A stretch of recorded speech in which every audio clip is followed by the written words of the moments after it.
Wow! Lettuce omelette. Simple but cerebral, oy. Mga Zay, baka gusto niyo ng additional side dish? Mag-prepare lang ng itlog, ibuhod yung white at saka yung egg yolk. Tapos lettuce. Lagyan ng salt and pepper yung egg yolk may kasamang tumba. Dapat may gano'n na may tumba.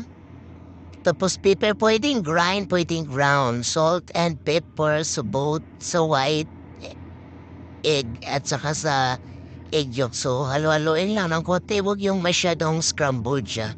Tama na yung nahalo na yung salt and pepper sa kanya. Next, hugasan natin yung lettuce. Tanggalin lang yung medyo itim-itim. Or depende pag fresh naman yung nabili nyo. Basta hugasan nyo lang ng maayos. Yun. Isa-isahin nyo tapos ipagpag nyo ng konti yung kanyang tubig kasi matubig na yung lettuce eh. So, kailangan tanggalin natin yung kanyang excess water kasi nakakasama ang lahat ng excess. Uy! Next, slice natin siya ng cube tapos ipagsama natin yung white egg at saka yung lettuce. And then, nag-init na nga pala ako dyan ng aking pan.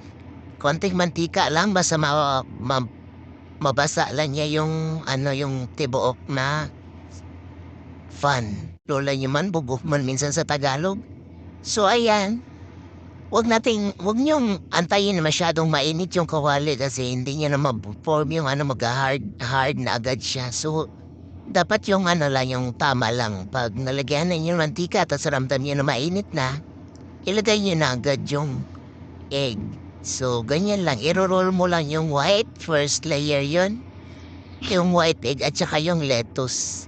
So, discarding yun na kayo ng bahala para hindi siya madugmok. Yan, ganyan. Tapos, ayusin yun na maganda siyang tingnan para kahit simple lang siya. So, representable naman yung gawa niyo. Ganyan lang.